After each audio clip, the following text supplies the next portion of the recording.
Selamat malam teman-teman Bakudaya yang sudah hadir. Selamat datang di IG Live Bakudaya.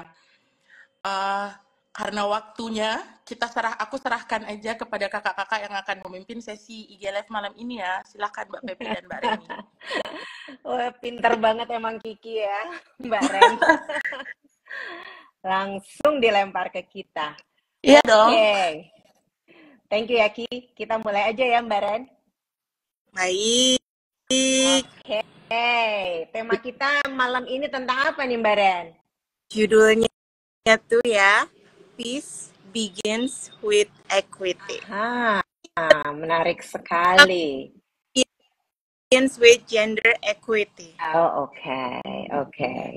Kenapa ada peace-nya di sini, Mbak Ren? Oke, jadi tanggal 21 September, yang mana 2 hari lagi, itu ada National Day of Peace dari UN.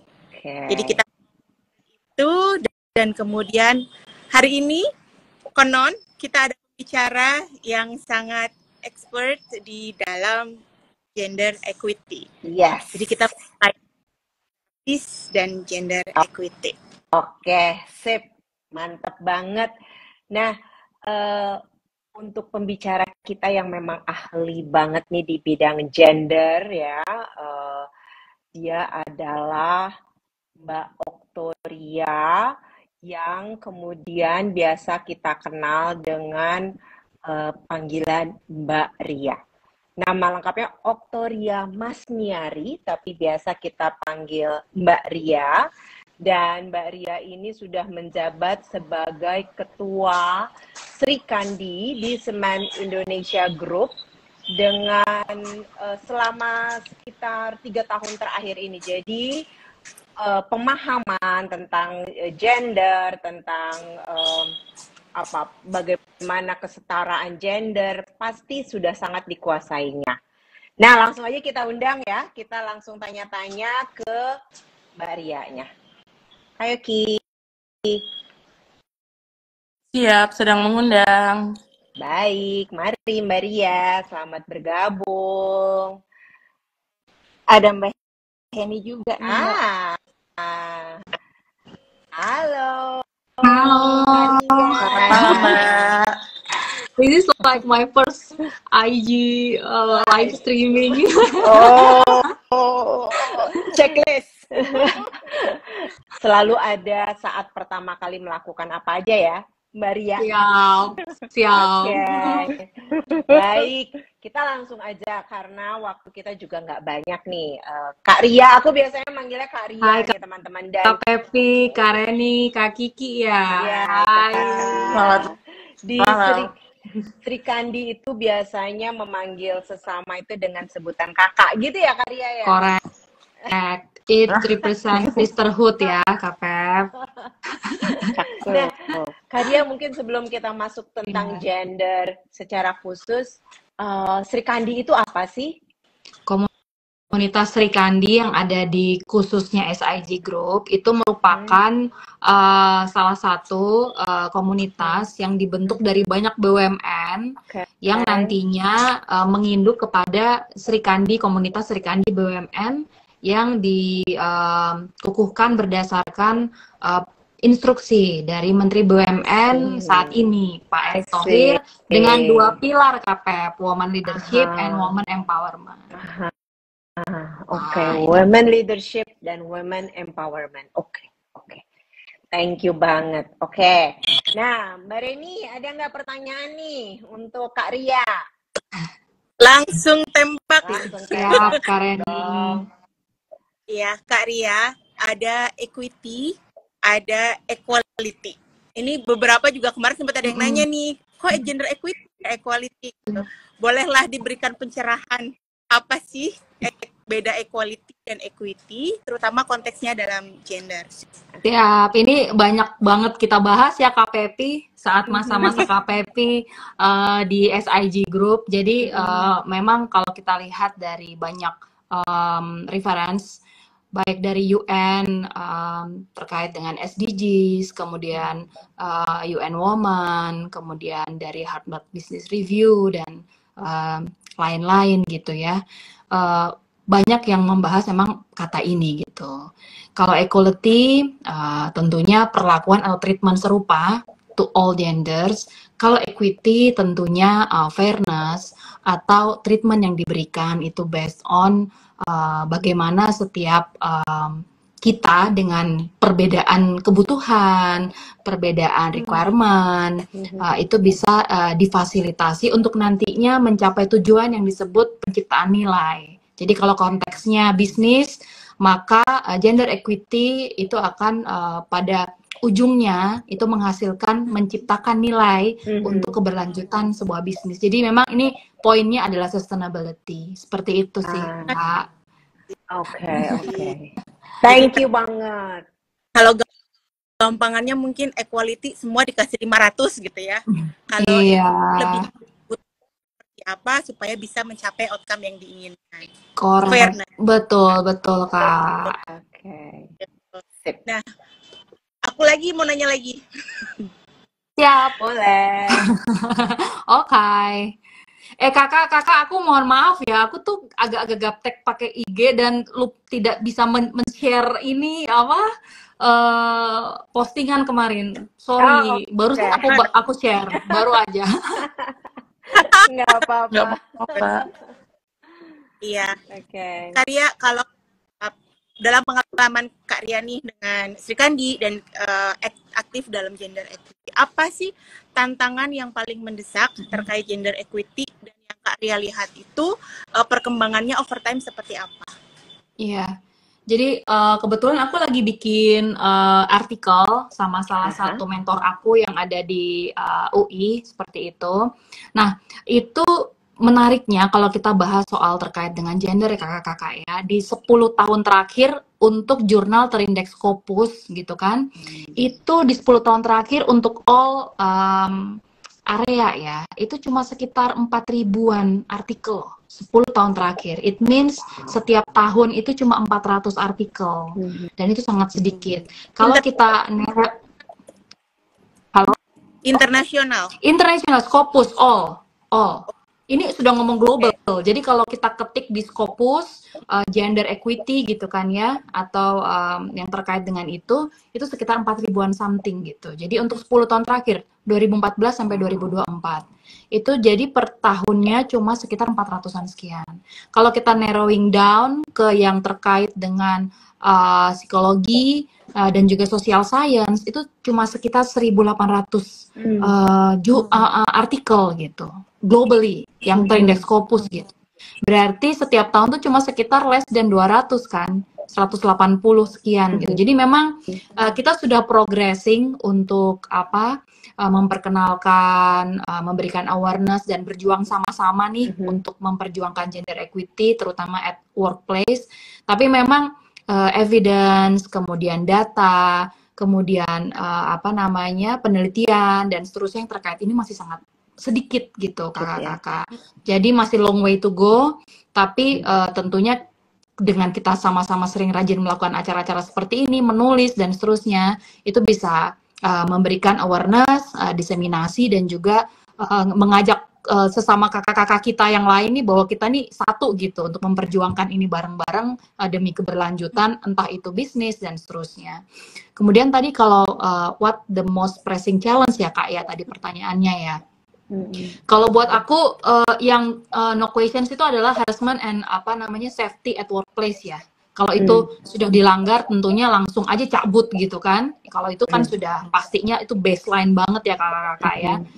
Tapi kalau dari aku pribadi karena ini memang kalau kita ngomong equity itu sangat berbeda antara aku misal dengan KPP atau Kareni gitu. Karena apa yang kita rasakan masing-masing itu berbeda-beda gitu. Nah, kalau di saya pribadi itu adalah mungkin bias dan leadership representation ya. Jadi unconscious bias ini dan leadership representation kebetulan saya di area industri yang memang woman leadernya itu tidak terlalu banyak gitu ya. Jadi memang one of the most pressing challenge itu adalah representasi dari woman leaders itu sendiri seperti itu. Dan bagaimana kita memanaging tadi ya unconscious bias karena memang apa demografinya itu hampir 90% itu memang bukan perempuan gitu. Jadi unconscious bias sih kalau di dalam case saya ya, sama tadi ya representation in woman leadership. Seperti itu, Kak. Oke. Baik. Thank you. Karya, boleh nggak ceritain salah satu contoh unconscious bias tadi? Seperti apa sih prakteknya atau kondisinya yang ada di tempat kerja? Ya. Jadi memang kalau untuk terkait dengan unconscious bias ini kan kalau kakak-kakak, apalagi KPP yang psikolog, mungkin kakak-kakak yang lain juga psikolog juga, saat kita punya otak untuk berpikir di saat itulah kan kita disebut bias ya. Jadi salah satu bukti bahwa otak kita berpikir adalah kita masing-masing ini pasti punya bias gitu. Makanya seorang peneliti saat mengerjakan penelitiannya, dia pasti punya bias terhadap penelitiannya, makanya dia harus di peer review untuk menghindari atau meminimize si bias tadi gitu. Nah, pengalaman saya pribadi adalah pada saat kita dikelilingi oleh teman-teman yang sangat baik ya. Unconscious bias-nya adalah jatuhnya adalah melindungi, memprotek begitu. Jadi menurut saya justru di hal-hal yang demikian kadang-kadang gitu ya, terutama dalam kasus saya itu sepertinya unnecessary seperti itu. Karena masih ada yang beranggapan bahwa perempuan masih sangat perlu dilindungi dan seterusnya dalam konteks bekerja. Ini menciptakan unconscious bias tadi seperti itu. Apalagi tadi ya jumlahnya sedikit gitu. Jumlahnya sedikit, jadi seolah-olah itu pada saat yang sedikit ini terlihat mungkin apa namanya, apalagi kalau dilihat kan juga lingkungan bekerjanya yang demikian begitu ya Kak ya, yang shift, yang apa namanya berbau mining dan seterusnya, dan balik lagi memang ke lingkungan kerja yang seperti apa. Tapi kalau dalam kasus saya unconscious biasnya demikian, justru dikelilingi terlalu banyak orang-orang baik yang beranggapan bahwa ya udah apa namanya kondisinya hanya bisa demikian yang bisa kita lakukan gitu. Padahal sebenarnya di balik kondisi kita yang mungkin terlihat yang seperti ini ya, imut-imut tanda kutip, memper-memper ini gitu kan ya, sebenarnya diberikan challenges yang lebih besar pun pasti akan kita follow up, dan at the end of the day-nya sebagai seorang profesional kita akan achieve seperti itu. Kadang-kadang yang saya lihat begitu, dan itu unconscious menurut saya ya. I see. Ya, ya. Jadi karena ada persepsi bahwa kita perempuan perlu dilindungi, maka di tempat kerja kadang dianggap tidak memiliki kemampuan yang sama gitu ya, atau kekuatan yang sama. Bisa jadi. Dianggap tidak. Betul, betul, seperti itu. Dan kita harus membuktikan secara profesional dengan tentunya kompetensi dan integritas kita harus memperjuangkan itu secara konsisten. Kadang-kadang mungkin counterpart kita yang berbeda jenis kelamin tidak perlu selalu membuktikan itu gitu. Tapi mungkin KPP juga merasakan ya di dalam perjalanan karir gitu ya. We have to always prove in every step of our way bahwa kita selalu konsisten, profesional, kompeten, dan berintegritas gitu. Jadi memang seperti yang banyak juga teman-teman share kepada kita, apalagi kita di komunitas Sri Kandi sering-sering share gitu ya, bahwa memang challenges itu yang harus selalu kita lalui. Dan yang unik soal unconscious bias atau diversity, equity, dan inklusivitas ini kan ini Kak ya, selalu ada roadmap-nya, selalu ada proker dan seterusnya. Tapi sebenarnya ini kan day to day, daily basis, hal-hal yang kita alami gitu. Jadi ini bukan angka-angka yang bisa di roadmap-kan. Kadang-kadang kalau kita lihat projection dan seterusnya gitu ya, tapi ini kan adalah sesuatu yang sangat kembali lagi kepada kita masing-masing. Seperti itu sih Kak, kalau yang jadi kembali lagi ke kita untuk memperjuangkan itu secara konsisten. Oke. Thank you. Nah, di tempat kerja, kemudian kita perlu melakukan secara konsisten dan juga terkait dengan sebenarnya very daily basis activity gitu ya Kak ya. Nah, sebenarnya peran leader di tempat bekerja untuk bisa mempromote gender equity ini seperti apa Kak? Iya, kalau aku lihat ya kayak dari sharing dan juga melihat contoh yang ada di lapangan seperti itu, we all know Kak Tina ya, Ibu Tina gitu kan, and then now I have Ibu Reni, Kak Reni gitu kan, bersama dengan kakak-kakak lainnya lintas BUMN atau lintas korporasi yang sering share dan juga sering berdiskusi bareng gitu ya. Yang saya lihat adalah memang beliau-beliau itu adalah vocal advocates untuk diversity, itu no questions, vocal advocates gitu kan ya, dan inilah yang buat saya membuka jalan untuk memberikan kesempatan bagi perempuan lain untuk nantinya bisa mendapatkan kesempatan serupa seperti counterpart kita yang berjenis kelamin berbeda gitu. Jadi buat saya mereka sangat vokal mengadvokasi ini bahwa perempuan bisa, dan mereka membuktikan secara nyata bahwa mereka akuntabel seperti itu, bahwa mereka sangat profesional di dalam pekerjaannya. Kemudian yang kedua adalah menurut saya menentukan based on merit ya Kak ya.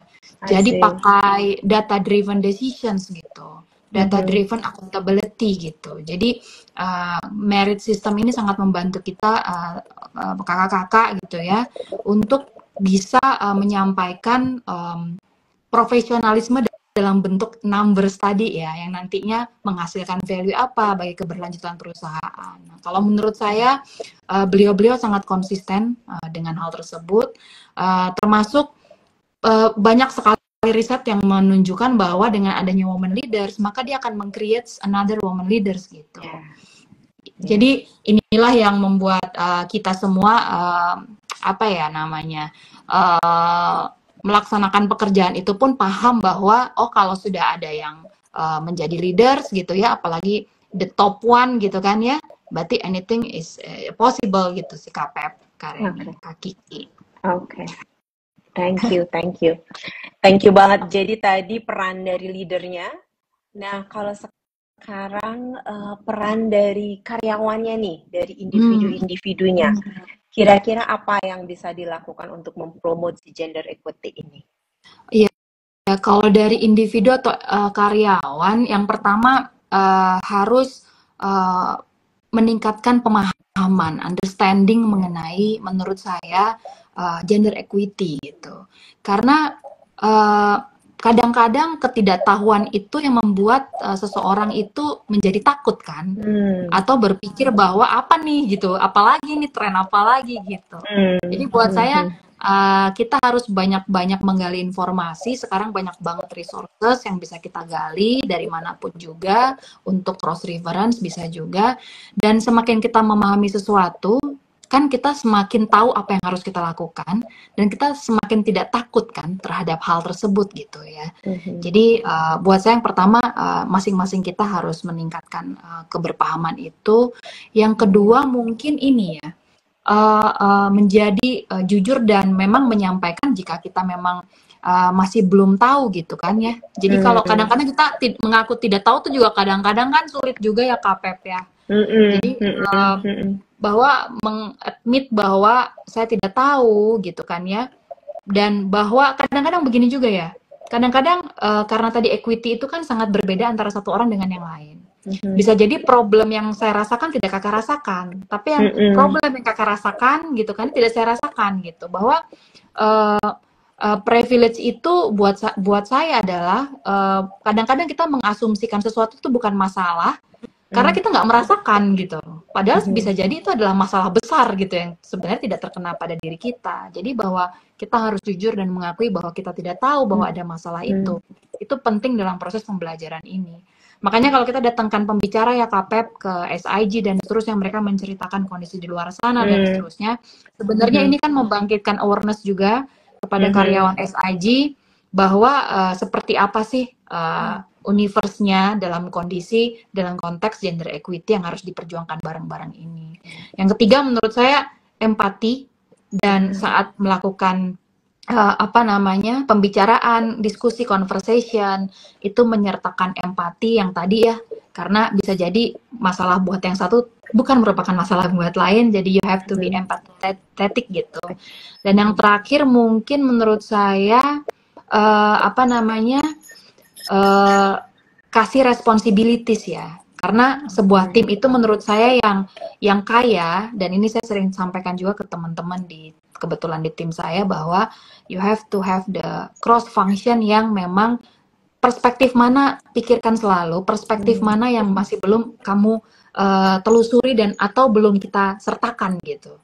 Jangan kita asumsikan, karena bisa jadi diversity itulah yang sebenarnya nanti menguatkan hasil misalnya dalam konteks penelitian gitu. Ini blank spotnya jangan-jangan karena kita sangat homogen di sini, makanya harus ada perspektif berbeda, dan itu kita harus kasih accountability bagi person lain atau orang lain yang punya perspektif berbeda dalam sebuah kerja tim atau kerja kelompok. Itu sih menurut saya yang kita bisa lakukan untuk berlatih terus bisa menciptakan kesetaraan gender di area kerja ya Kak Pet.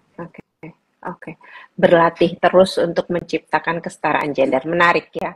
Berlatih terus, jadi nggak hanya sekali, tapi yes, continue gitu ya. Tadi Karya juga bilang konsisten ya. Correct. Oke. Ya, kalau bahasa di Harvard Business Review-nya tuh allyship. Pernah dengar nggak? Allyship.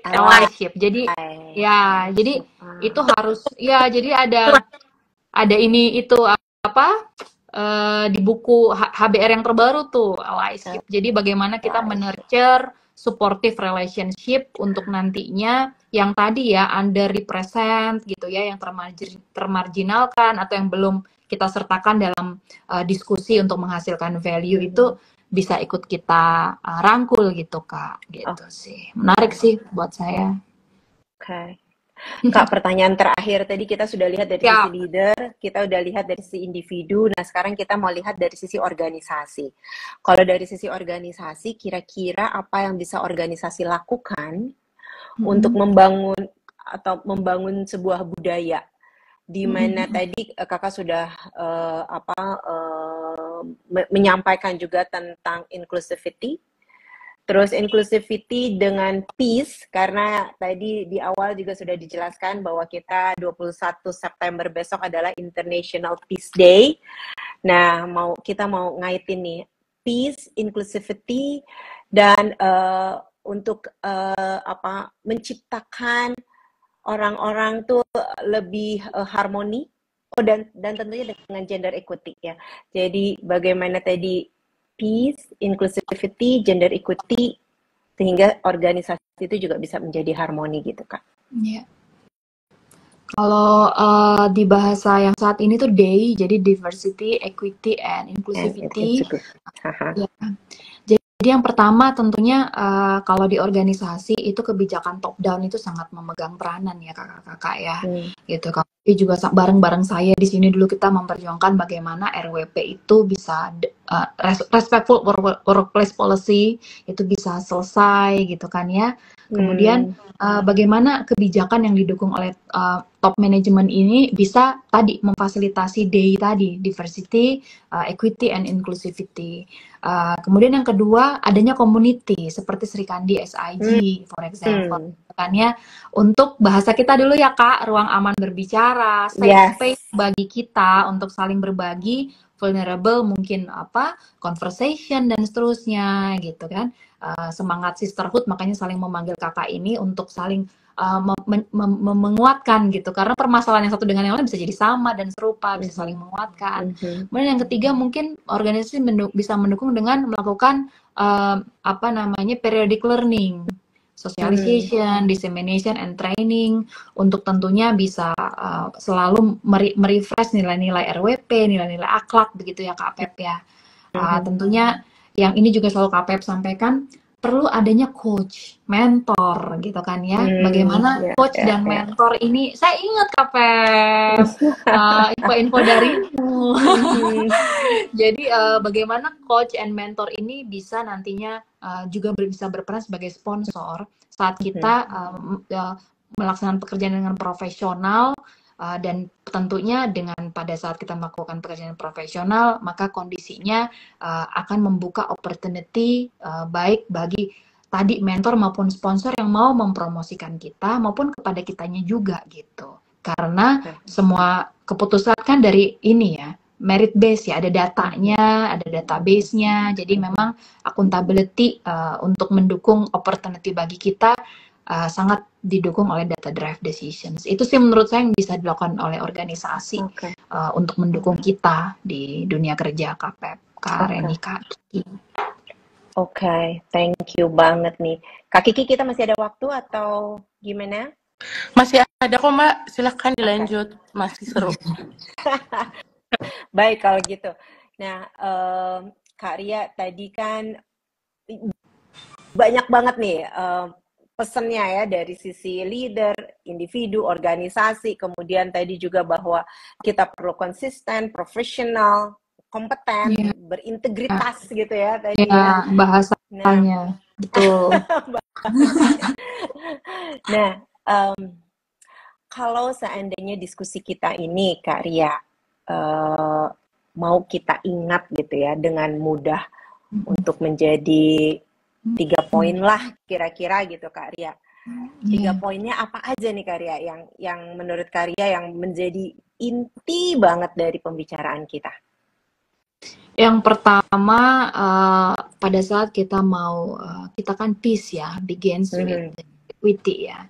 Jadi suasana yang pertama tuh suasana yang damai, itu pasti menciptakan kondisi yang kondusif untuk kita semua berprestasi dan menciptakan nilai atau create value untuk keberlanjutan dan pertumbuhan dari perusahaan atau organisasi atau dimanapun kita berada.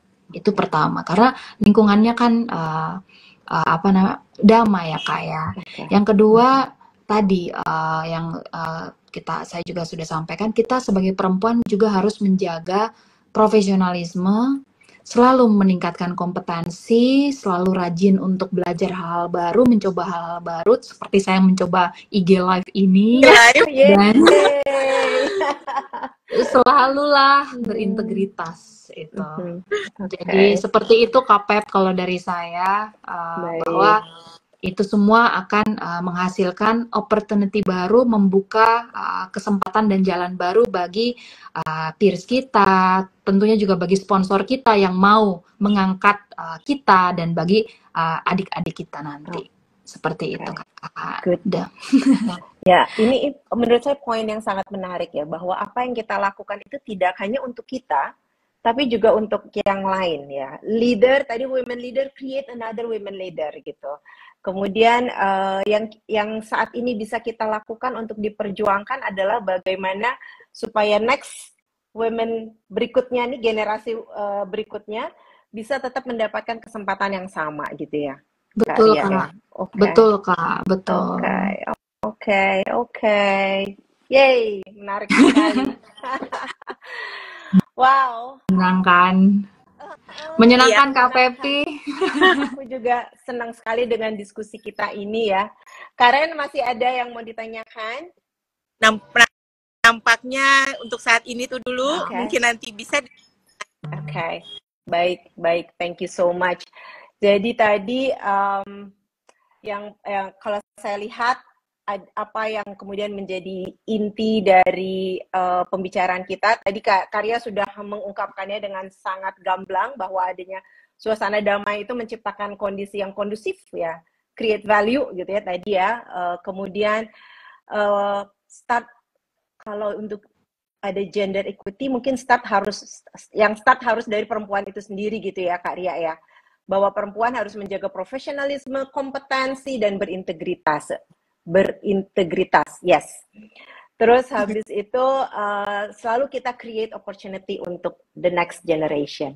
Dan kita juga punya role model tadi ya, yang Kak Ria lihat dari Bu Tina, Kak Reni ya, yang sekarang menjadi role model banget yang memperjuangkan dan mengusung gender equity ini di tempat Kak Ria kerja. Jadi teman Bakudaya, Kak Ria ini tuh sangat a learner gitu ya, nggak berhenti belajar.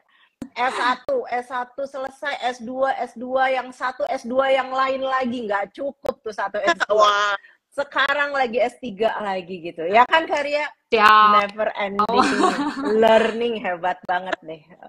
So proud of you. Tuh Kak Pepi, you are my role model. Always stand up for yourself, for your team gitu kan. Thank you. Dan itu sangat menginspirasi untuk saya Oke. kakak semua. Karya tuh gitu. Second coach. Very humble lagi. Karya kayak gitu ya. Thank you banget. Oke, Karya, kayaknya kita sudah 30 menit, sudah selesai ya. Thank you banget nih Kak Ria. Aku kembalikan ke Kiki. Silahkan Kiki. Iya, Thank you. terima kasih Kak Ria. Terima kasih. Terima kasih buat teman-teman Bakudaya yang sudah join malam ini. Semoga obrolan tadi bisa menginspirasi buat semua yang hadir malam ini untuk menciptakan lingkungan kerja yang lebih inklusif dan damai tentunya. Asik. Sampai ketemu teman-teman Bakudaya di sesi live berikutnya. Stay safe, healthy, and productive everybody. Selamat malam. Thank you.